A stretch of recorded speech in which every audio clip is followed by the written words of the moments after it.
There's like people who are more brilliant than anybody in this building right now who just need somebody to clear a path for them. Every time I found myself in a moment where I'm like, man, this guy has a lot of money. I should not come to this meeting. I got to go to that meeting.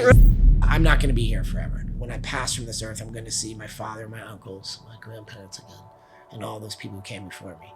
And they're going to ask me, what did you do with your time? Yeah. And I want to be able to have these conversations and show them what I did with my abilities. What I don't want to do is talk about, I looked on a little rectangle and pressed hearts. Right. And there's just so much energy put into such distracting, ridiculous things that are beneath me.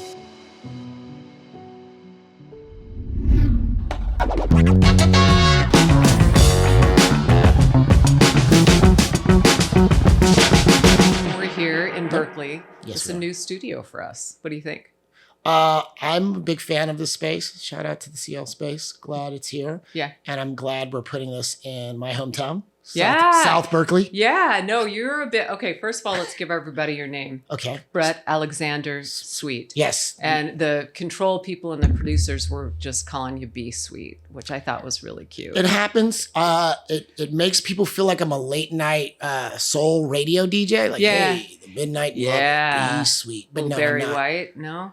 No, and we should get this out of the way because people are going to look at this. I know you think you're interviewing Adam Sandler. That's not what's happening No, I wasn't today. going to say that. I wasn't. But you were thinking it. And that's just at the back of my head. And the audio, it's going to be like, how did they get Steve O, Duncan Trussell, and Eddie Bravo, and Nate Diaz on the show? Neither of those. I'm Bret Sweet. You're just Bret Sweet. I'm just Bret. I just am. You're just Be Sweet. Yes. So, okay, we've been talking before we started rolling on the camera. Yes. So with you, it's a little hard to know where to start because you have a very colorful background, a very storied career. Okay.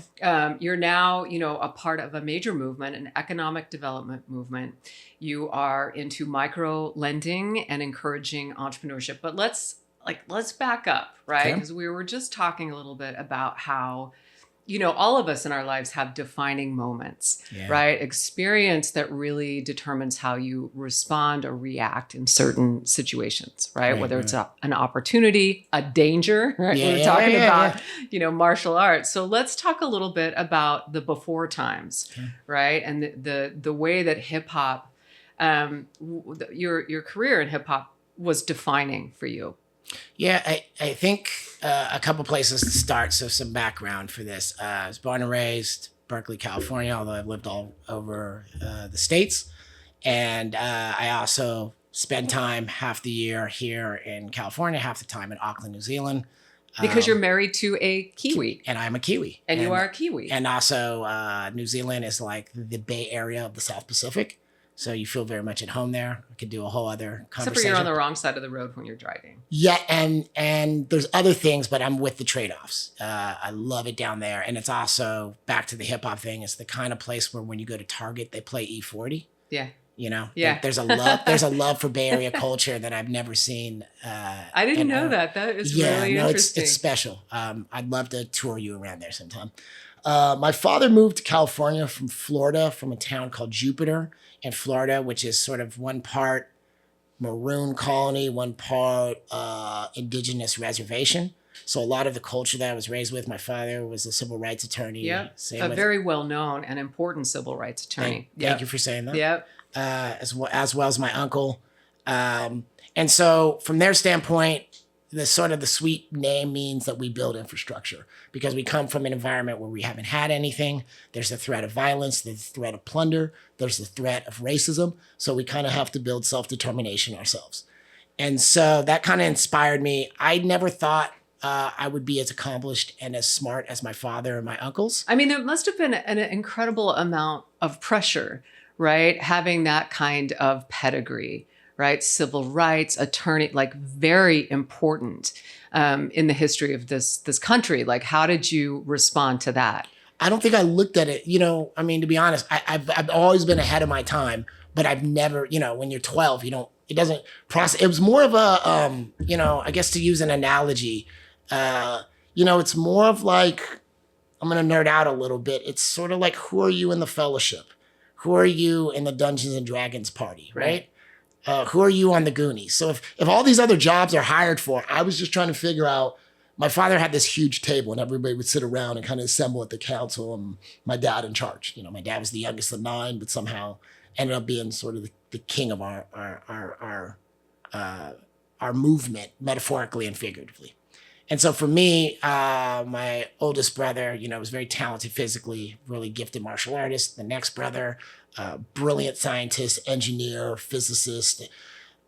That wasn't me, right? Dad and uncles are lawyers, so what do you figure out? So I wanted to do something to at least earn my spot at the table.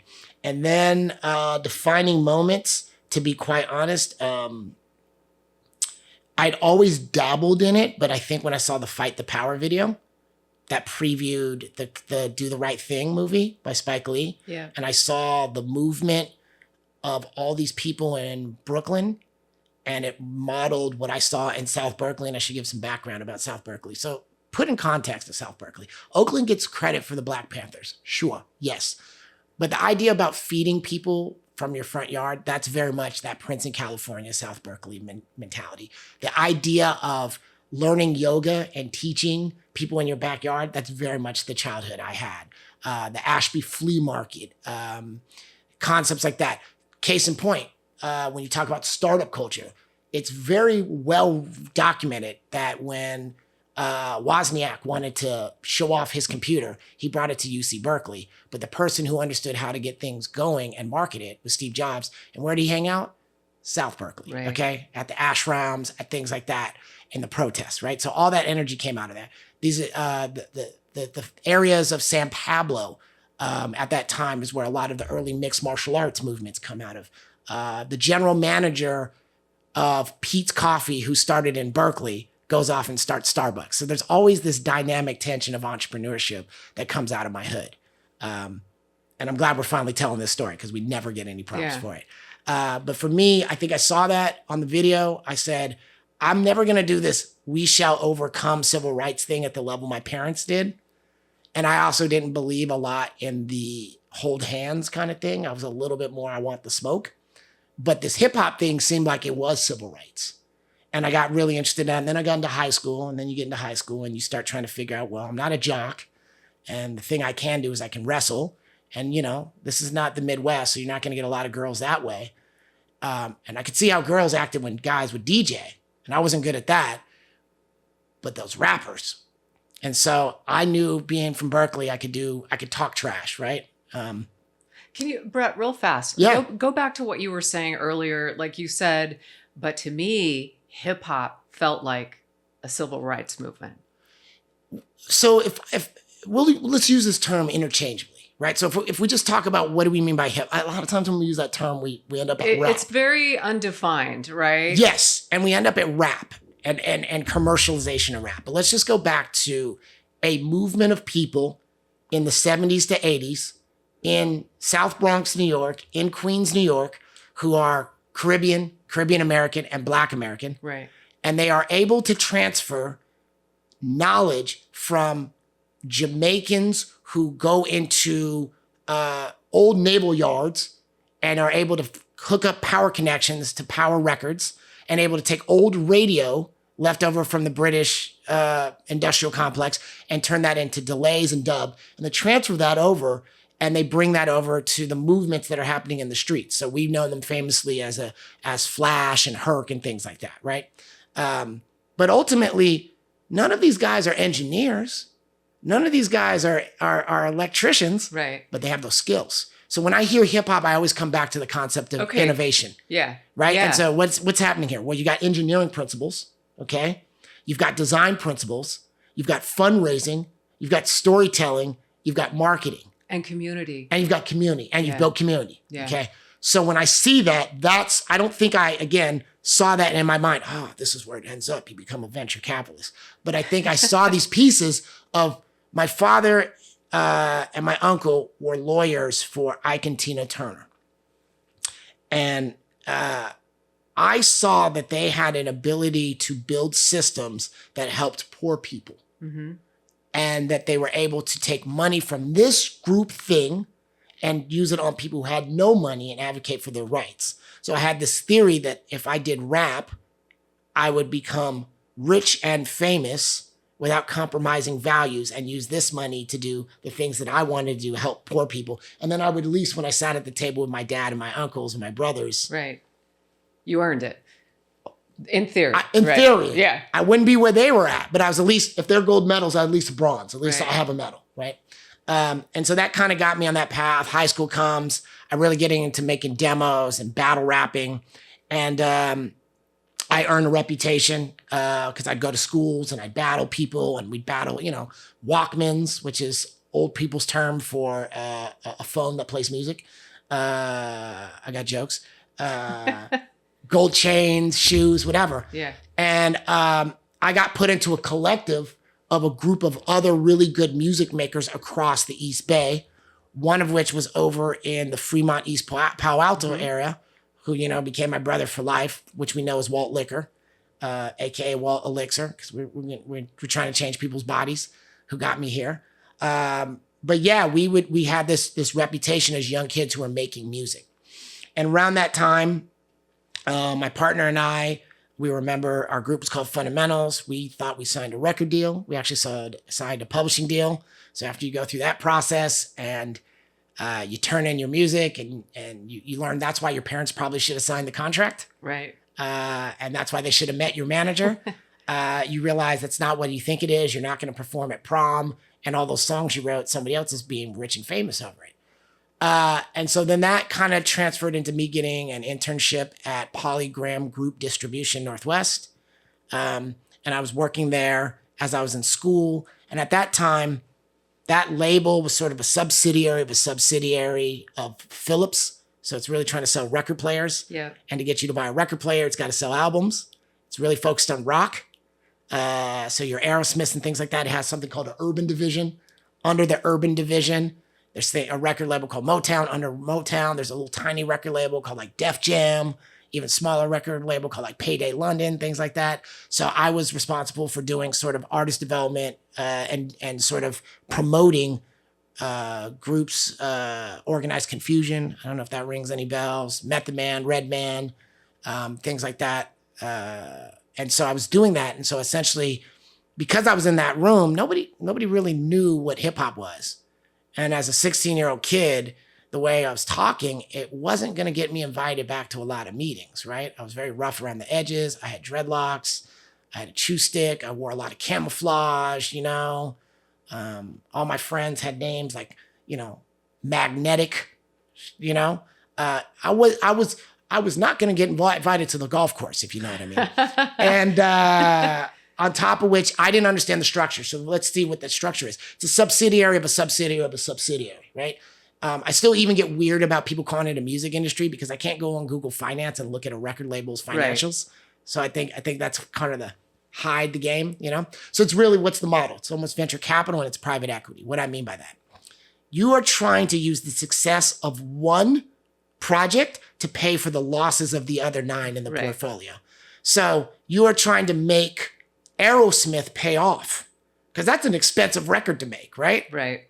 That's I'm dating myself. I know. I'm just trying to give you. No, I'm with you. Okay. I got it. So that's an expensive record. That's a animated video and had to have the model. That's a lot, right?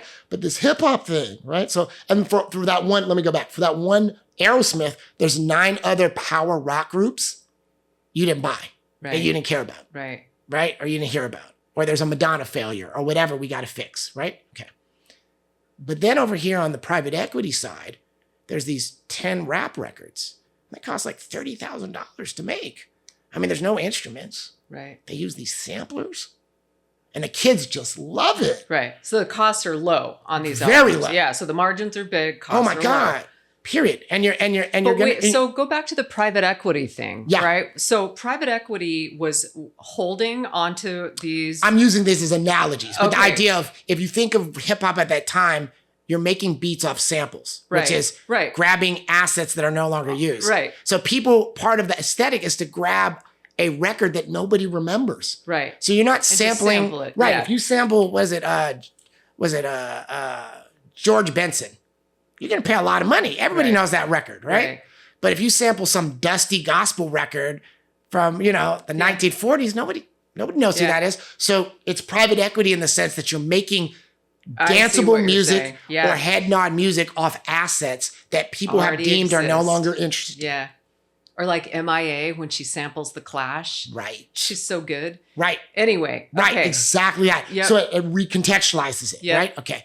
So, but that portfolio of 10 rap records, when you add that up, now it's fixed the problems of 7 of those rock records. That's astonishing. No one has ever explained the business side of. I wonder why.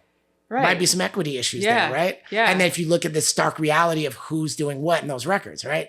So I saw that pattern. And meanwhile I was doing that, I was trying to express in everywhere I was going the music that I was making, that Walt was making, our collective was making. And I was noticing across I was in one building, and on the other side of San Francisco, there was the BMG building, right? And they had Jive. And Jive had already kind of started to put boxes around what was the hip hop sound in the Bay Area. So they started like defining genre it. thing. Right. And, okay. And they've been successful at it, to be fair. Too Short, E40, Souls of Mischief. You fit into one of those 3 boxes or we're not interested. Right. I wasn't mad at those boxes, but I didn't believe I could listen to New York music and hear tons of variety. Right. Especially coming from the South, I was in love with Outkast and Goody Mob. So they're perfect. I'm sorry. I was listening to all the South and I was like, they're not caught in a genre. Right. So I wanted to think about this differently. And around that time, I fell into something my friends didn't understand but trusted me. I was on something called the internet. And so I'd sit around on something called America Online. AOL Online, yeah, like dial-up. Yeah. For our younger listeners, it's like Facebook for us old people. Right. It had all the content there. You sign in and it would charge you to chat, right? Oh, yeah. So I'd go into chat rooms and I would go back and forth with people about the music. Well, if you know so much about hip hop, let's hear you. Okay. Well, I would use Real Audio Player and I'd take the music I was making with my friends in the basement and I'd turn it into a WAV file and let them hear it. Oh my God, that's amazing. Well, if you want the whole album, it's $5. So they'd start sending me money in the mail and I'd start selling, moving units. As fate would have it, my dad had an affinity for post offices. He worked at the post office when he was in law school. He liked post offices. He felt like these were places that people from the mud, as he would call it, immigrants, BIPOC, they got their first jobs. So he was always cool with every postman. And they would say, hey, you know, your son's getting a lot of cash in the mail. And my dad at first, he's like, are you selling drugs? Or, you know, no. I didn't know this, but it's illegal to actually take bills in the mail. Oh. That's why they have money orders. So I had to figure out a new system. And so this is defining moment. Innovation, there's methods. One of the methods tends to come from when you see barriers, right? So for me, I realized, okay, I could take these real audio files and I could put them up on something called GeoCity, and it had an FTP, and I could store my files. Right. And then I would say, oh, if you like this album, tell you what, my mom's just told me about this company in San Jose. Take your mom's credit card and pay this company called PayPal. Right. And PayPal will pay my mom's credit card, and I'll send you a link. And you download the album over the weekend, and you have the album. And we were moving files. It was all my group, Fundamentals, my squad, Comedic Sons, Mixed Practice, Clips 427. Eventually I started trying to do stuff like the OGs who kind of had really shaped my rapping, stuff like Hobo Junction. I was trying to get the people I was around on the internet. Most people were very critical of it. They had a stereotype of who was on the internet, which still to this day because cracks they me didn't up. trust like the magic. Which is crazy if you think of where we are in today's day. Yeah. You can't talk about music without the internet. Right. And nobody ever says, like when you say FTP server, nobody knows what that is anymore. Right. Like it's so you have to break these things down, right? You have right. to break these concepts down. Yeah. But you realize, and I'll come back to this, you realize by spending time around technologists, nothing is new under the sun. Right. It gets faster, it gets easier to make, but the principles and the processes are identical, right? Essentially, I was moving these units. There was a small circle of people who trusted and believed in me. Most people I was trying to evangelize were sort of very critical. Oh, you're selling music to the suburbs. You're only nerds are on the internet, all this kind of stuff. And I'm like, but I'm trying to help you. So right as that happened and I was really moving stuff, I'd start finding that people from outside of the Bay Area were calling, sort of like telling me how to get in touch with record stores in their area so I could put units there. So now we were really starting to move things. Right. We were getting on mix shows. Right. We're starting to get a brand. In addition, at that time, my internship kind of changes because Polygram Group Distribution becomes Island Def Jam. And now it's a platform. And it's under Kevin Lyles at Def Jam, who's an engineer. So we're not just signing a Jay-Z, we're signing Rockefeller. It's not just a DMX, we're signing Rough Riders. It's an entire platform. Right. And so I was able to hang out and start with these new media, right? So financing to be around the new ways that AOL was advancing. So if you remember Net Noir, shout out to my mentor, Letty, who built out this entire space for hip hop and Black culture on America Online, which would be the predecessor of a lot of other things Right. later, whether you're talking about Black Planet, you're talking about sort of Black Twitter. And a signature that many people might remember is when you'd sign on to AOL, it'd be like, hello, you've got mail. Then you sign into Net Noir and you get to customize and you sign in the next time and it's Jay-Z, right? Right. Yeah, it's your boy, right? So again, which is this weird kind of moment because I remember even, and I think my friends could speak to you about this, in 1994, I remember in the height of Tupac sort of like going on the radio, and I loved Pac, Gemini, right? On the radio naming people, I was still promoting the heck out of it in my lifetime. And just, you got to listen to this dude. This Jay-Z dude is ill. This guy is ill. It's like he's from Oakland. This is ill. Little did I know later how much of like Dame Dash's inspiration came from signing artists from Oakland, right? But that's a whole other combo. So that kind of led me, that hip hop moment that I understood. And then as I more did stuff as an artist and started to build technology to create things for artists and myself, and got more into the management side of doing these things as an entrepreneur. And I never had used that word. I was just, okay, well, they want records. Well, we got to learn how to press a record. Let's get a record press. Do you use that word now to describe yourself? I do, but I think of myself more as an artist. Are you an artist or an entrepreneur? I think of myself more as a magician or a wizard or a sorcerer, but that's a whole other combo. Right. But then again, so did Tesla, right? Right. I'm more of an ecosystem entrepreneur. So I'm more about if the products is the wine and the grapes are the entrepreneurs, I'm the one who makes sure that the terroir is there, the climate is correct. I'll give you a mountain, I'll give you a bay, I'll give you the mycelium, I'll give you all the factors that will make members of my community successful. Because after being exposed to the billionaires and people who went to elite schools and things, that's what makes them successful. They're not smarter. That's what I've learned. Right. I have 2 MBAs. I've been to business school. I was the guy in the library studying all night, and then I look over, I'm like, oh, y'all paid somebody to take the test for you. Oops, right? Like I learned the hard way, right? So I don't believe in any of that. What I do believe in, though, is that circumstance, right? It's not that people are just born lucky or great, but there is enough things that are put in place that have to be maintained to make them successful. So maybe that's the New Zealand thing. Maybe you get the wine reference, right? But it is that there's so much that went into that one product. I make sure that all those pieces are there for people who come from the culture and the sort of continuum that I come from, because it hasn't been there before. Right. And so I think what happens for me eventually as I build all these things, I think another defining moment is I end up at South by Southwest and I start meeting my fans. And this is maybe 1998, 1999. And my fans are doing these things called startups. And so they're like, well, I'm in the Bay Area. You're in the Bay Area. When you're done, when you come back home, you should come hang out with me in my house. So I'm going out to Portola Valley and Atherton for the first time. And I'm like, these look like Bond villain houses. You know what I mean? We're like, they press a button and the helicopter comes out and you're like, I am going to get kidnapped, right? And they want me to help them with their ideas. And really by that, they probably want to stay up all night smoking something, right?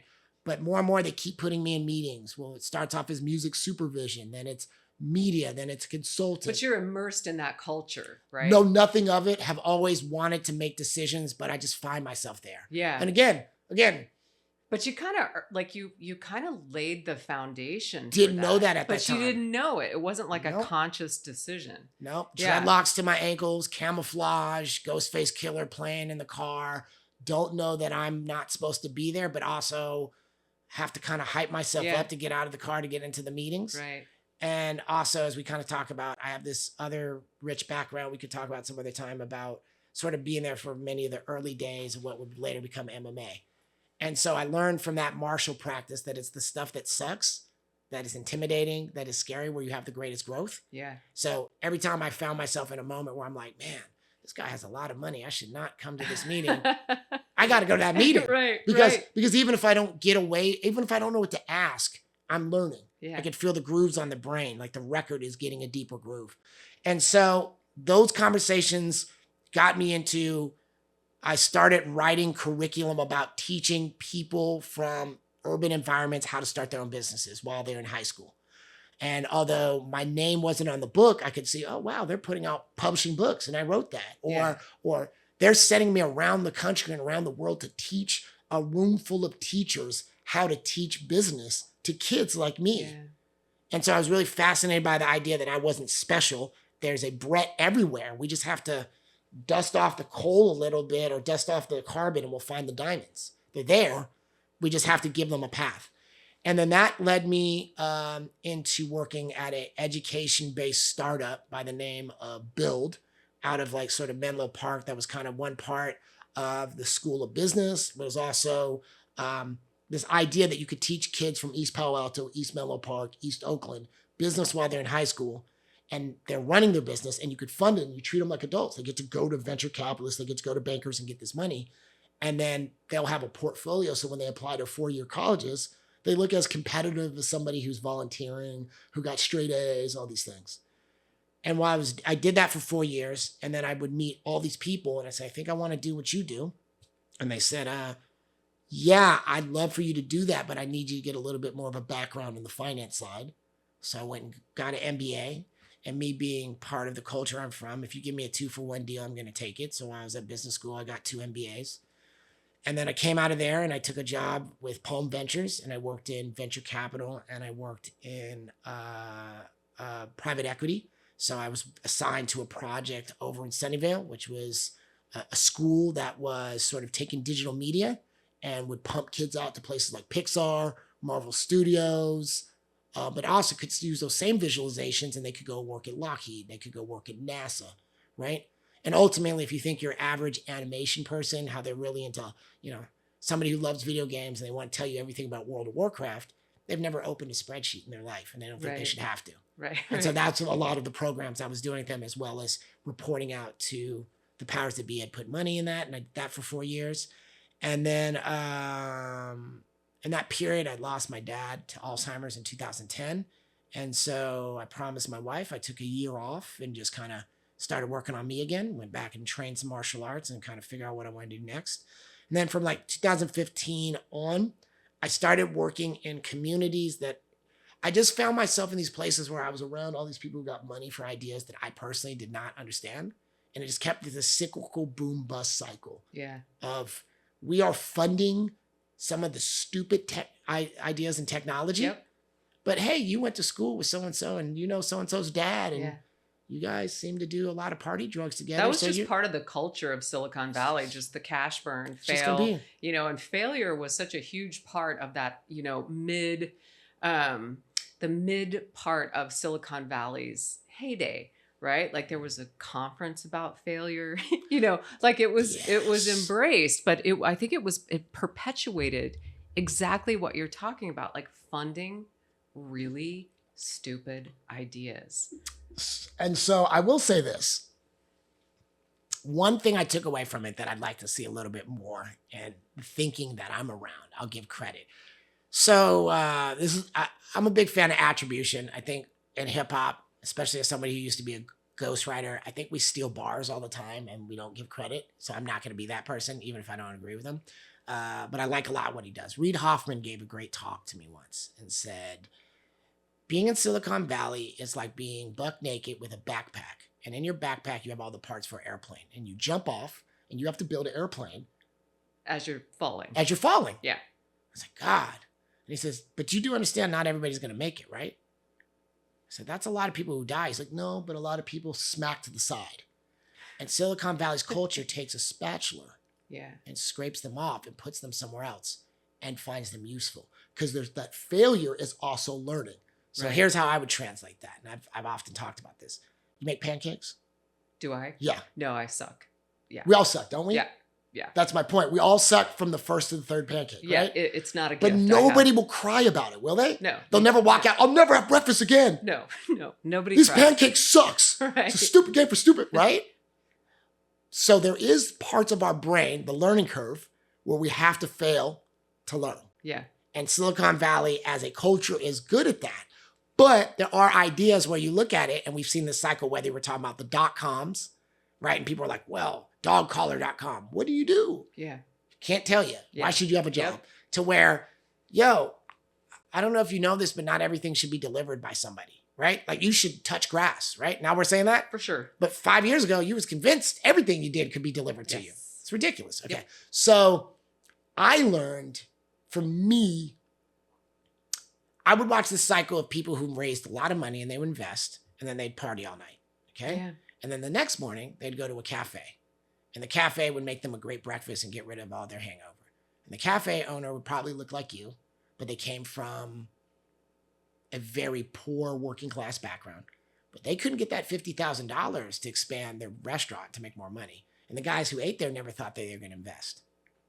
And the disconnect made me sick. Yeah. It made me so sick. And then I would come and I'd hang out. I was living in the Valley, and then I'd come and try to ground myself and hang out with my friends in the East Bay. And I'd go and I'd see, it's not an attack, but I'd see First Friday in Oakland. And I remember my father, when he ran the Fox building and owned the Fox building, he tried to pitch an idea for a business incubator and street festival for like 15 years. And they said, no, it's not safe. So I just felt like there was this attitude of like, we can create value for people who are new, but for people who have been here and are struggling, we can't create value.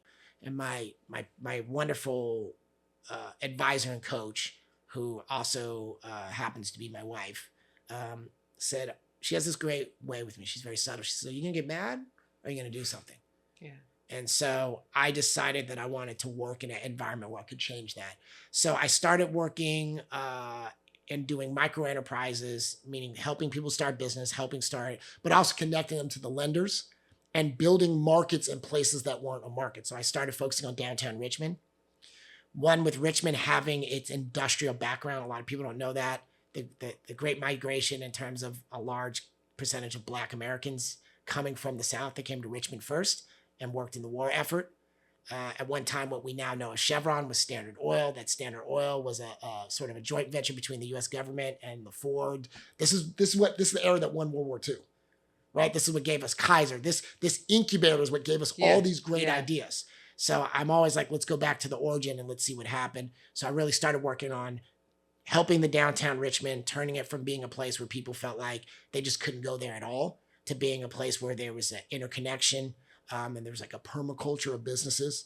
And I did that for many years. And and then the pandemic came. And I did a lot of fundraising around getting grants and getting money to businesses all across Contra Costa, all across Alameda County, who were just not open. But at that time, through those 8 years, I was also very much focused on how do I help businesses connect to each other? How do I build up entrepreneurs? How do I handhold them and take the same energy that I used to have with Walt when we were managing rappers, and I would take that with entrepreneurs and walk them into meetings and say, let's look at this impact. If we make a deal on this today, this means you're going to create X amount of jobs in your environment over the next couple of years. You're going to be able to open these amount of doors, these suppliers, these distributors, these festivals, these things are going to come to town. But you got to be present with that and say that in the meeting and put it as your goals. Because if you make it verbal, it's not going to happen. If you don't write it into the plan and you don't write it into your business structure, it's not going to happen. And so then I realized that's what it was. And I was very much focused on this and doing economic development. And then I finally said, I understand from a policy standpoint, I can't change these rules unless I'm in the place where the rules are made. Right. And so I took it to the next level after sort of being asked to kind of work in spaces that I'm in now, where I'm able to not only make the policy, but I'm also to make policy with people across California. So that way, because, the field of economic development, you can't take classes for it in college. No. And most people who get into it, especially at the city government level, they either came out of redevelopment, which is no longer here, right? Or they were, let's say they were planners, or they worked in Parks and Rec. They kind of fell into it, Right. and it may not be top of mind. They're not somebody who worked at, let's say, Bank of America for 40 years, and now they're bringing that expertise. It's just, they're just kind of doing it. They're like, well, I manage some city properties, and we got to figure out a way to make money off of it. Whereas I wanted to come at it from the standpoint of all that experience I brought, which is I know how to make scenes. And so over the course of my career, I was able to take that and say, well, what am I really good at? I'm good at making places. I'm good at developing spaces, and I'm good at really connecting the faces. And that's what I tend to do, is try to create the entire regional ecosystem. So I kind of feel like I'm still not tired yet. When I get tired, I'll let you know. But I'm still not only trying to build out more job centers in the Bay Area, but also I'm really trying to connect this trade culture between the Bay Area and New Zealand in a far more explicit way. It is very unusual to interview somebody with your, breadth and range of experience. But when we first started talking, you talked about how, the defining moments of being in the music industry, and then, you land on policy. Yeah. Those are 2 points that don't usually end up in the same line of someone's trajectory. No. You know what I mean? So how do you measure your success, right? Like how do you measure the impact of the work that you have done? It's a great question. And it's funny you make that connection, because until you said, I have to think about it. If you look at the era of hip hop that I was mostly influenced by, especially lyrically, you look at some of the people and they were policymakers. Like, that's why we have bars, like they're quotes, right? Like, I still go back to what Ice Cube's first solo album, right? It ain't wise to chastise and preach.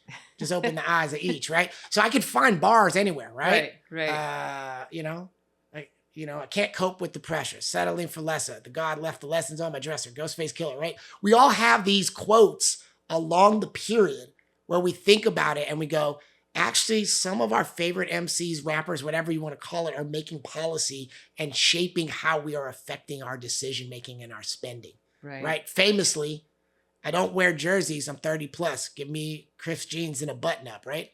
Jay-Z cost the NBA how much in jersey sales? That's policy, right? Right. So I think we've always been doing it, but I think I'm glad you kind of unearthed that, because I think we need to be mindful about that conversation about that's what rappers, when they sign to a label, are being paid to do. Yeah. You are telling people what's cool and what to spend, right? Which is why labels typically are owned by liquor companies, right? Yeah. They want you to consume.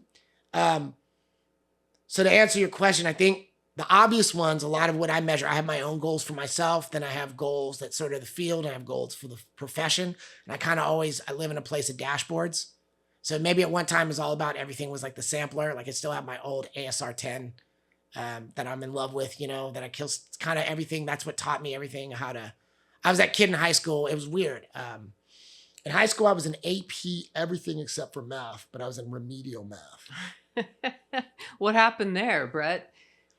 Big R word, right? That's the summary of it.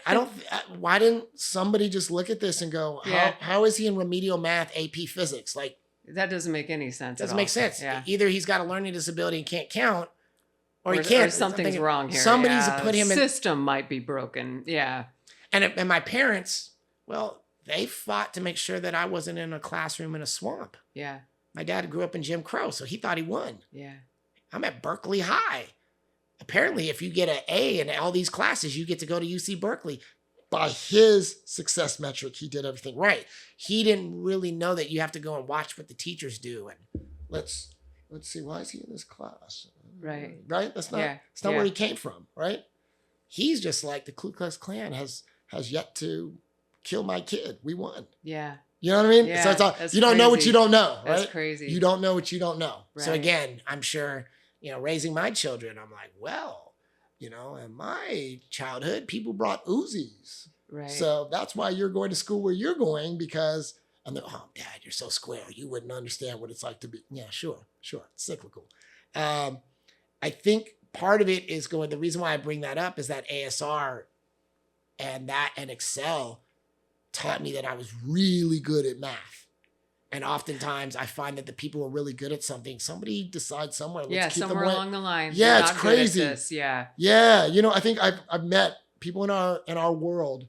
We all have a story that somebody found out that you're talented, and I know why they decide this, but I've got to keep you arm's length away from this because you're good at this, and I just can't allow Don't that. let anybody tell it's almost you. like you ever see that movie Princess Bride? Of course. Right. So you know As the you whole wish. as you wish, right? It's like that's a real true love, and that's why I have to kill you. You can't have that. Right. You shouldn't be able to have that, right? So I think for me, you know, obviously, if you just do the basic economic development, you measure yourself on: are you creating jobs? Are you creating wages? Are those wages growing? Are they sustainable?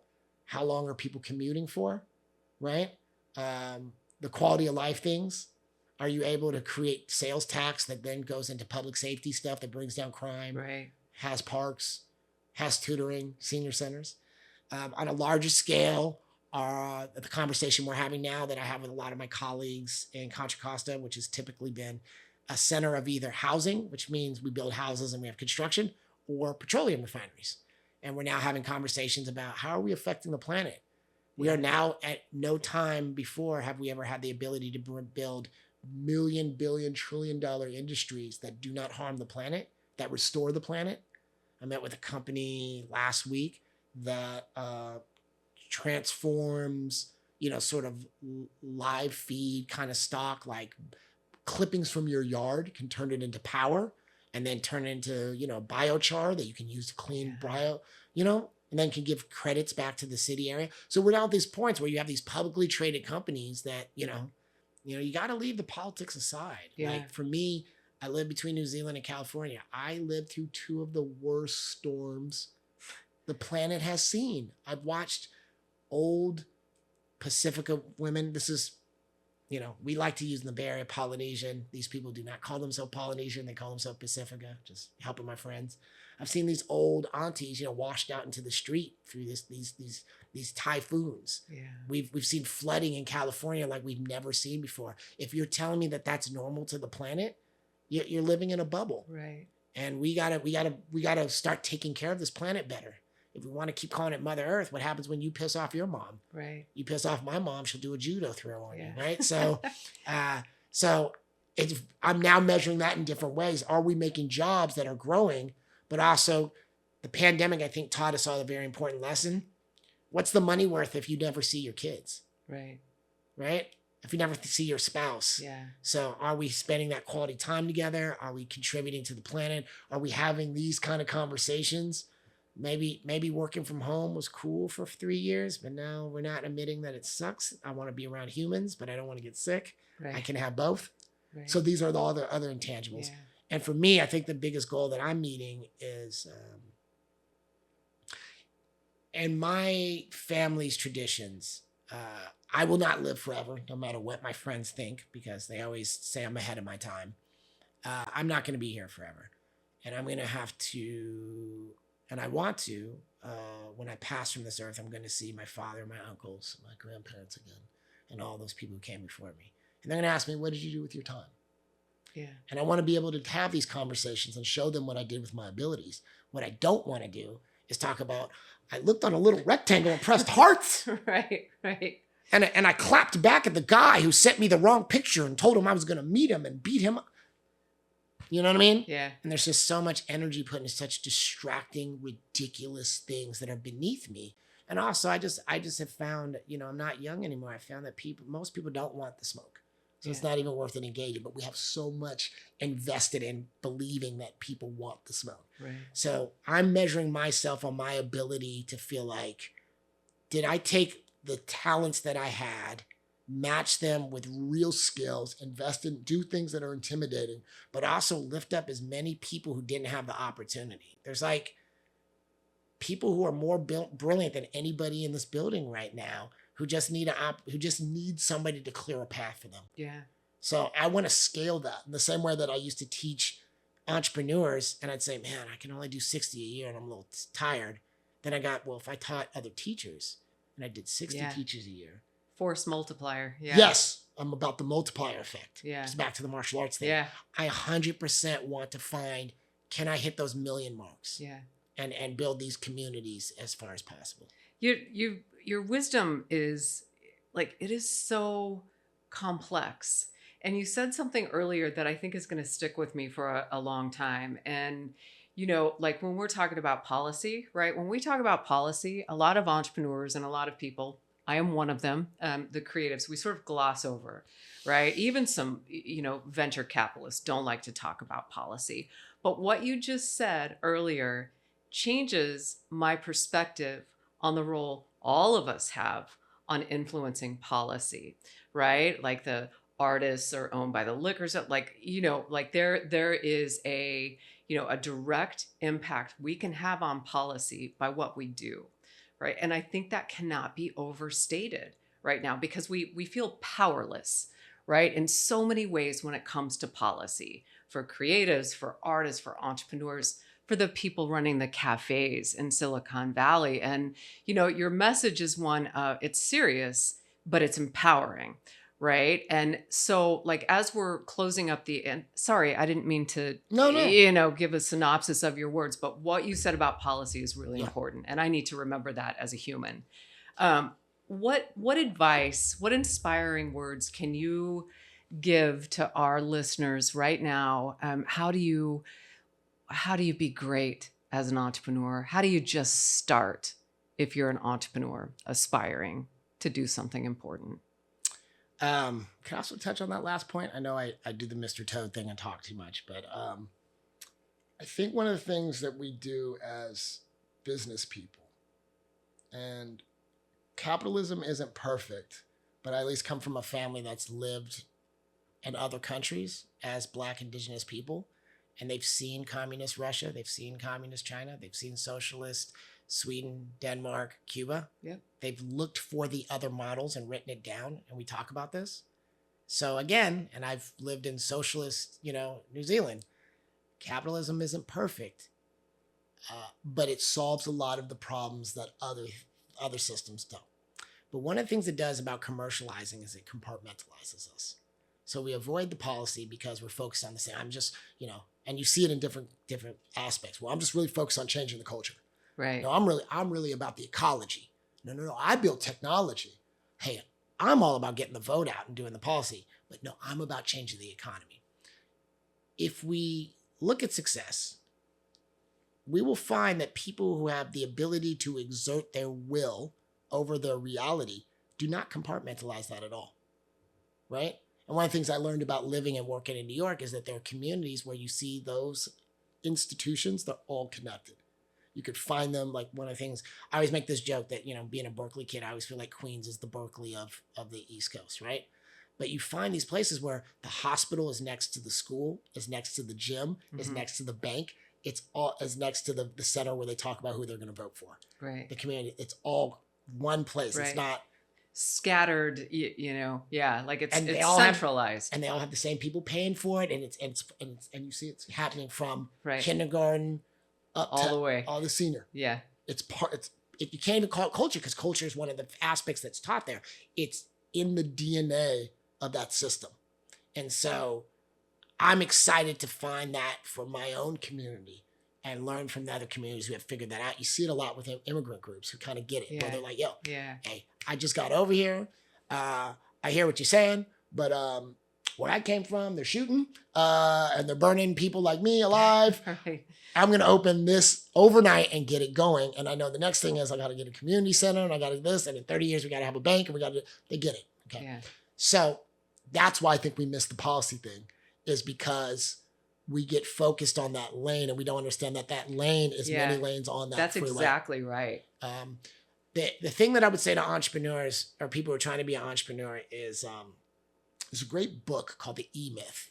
People say it's a little bit, you read it. Oh, yeah. Yeah. It's a little dated, but it's been around for a while. Yeah.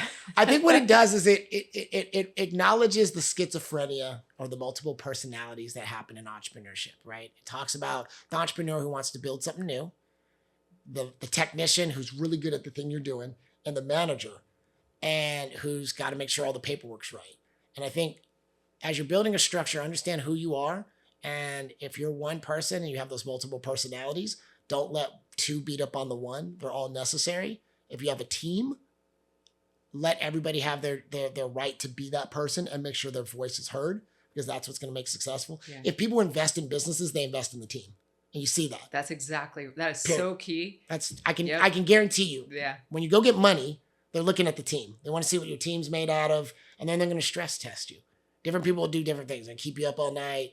They're going to set you up. They're going to send, a pretty somebody to your house late at night to see how they want to see if you can, character. Yeah. Character. Poke, right? Or are you corruptible, whatever. They want to see, if you, I once had a boss who I know doesn't want me to mention the name, but asked me, where are you from? And I told him where I was from. And he's like, what was the worst beat up you ever received? And I told him about it. And he said, oh, good. I got a fighter.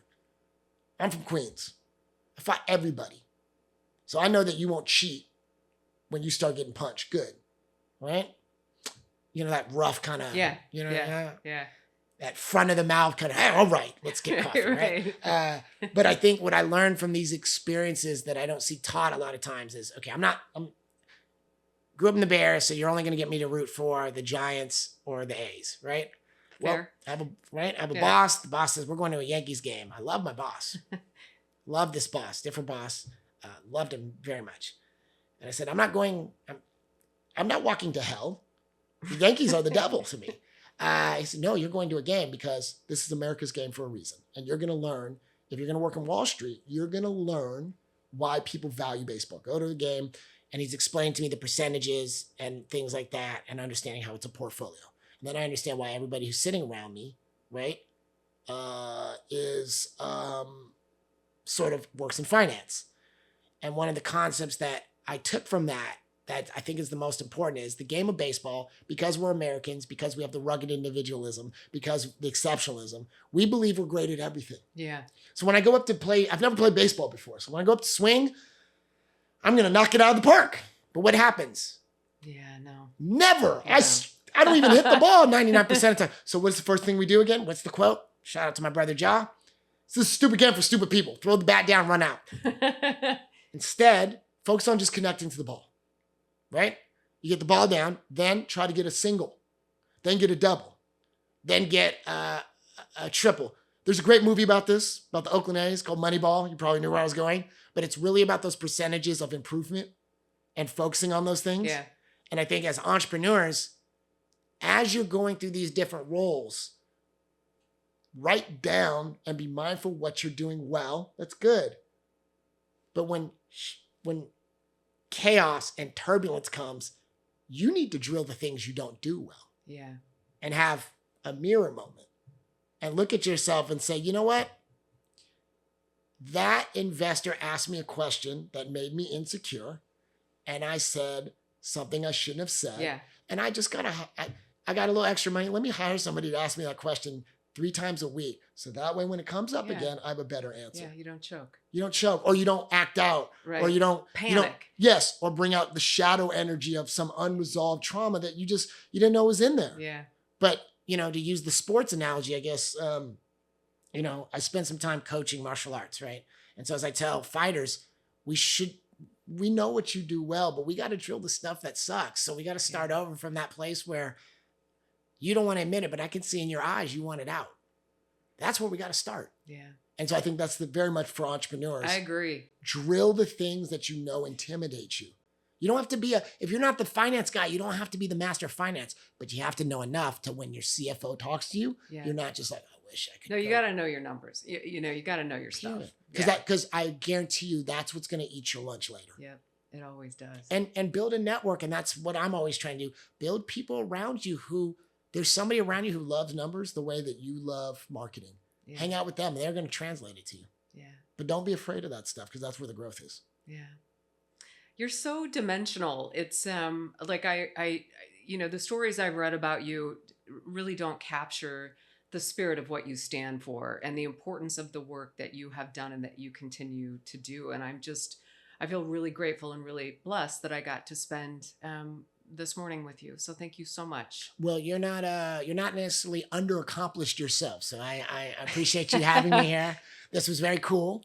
I appreciate the road that you have walked, the things that you've been exposed to, and how fresh you keep it and humble without sort of forgetting who you are. So it's good to see a kindred spirit in that. Yeah, no, really, that. my eyes are open on a lot of new things, and I'm stealing the policy. It's not a steal. It's yours. I gave it. I'm taking it. I'll credit you. If you say something on camera, you can't go, oh, no, that's I know, a secret.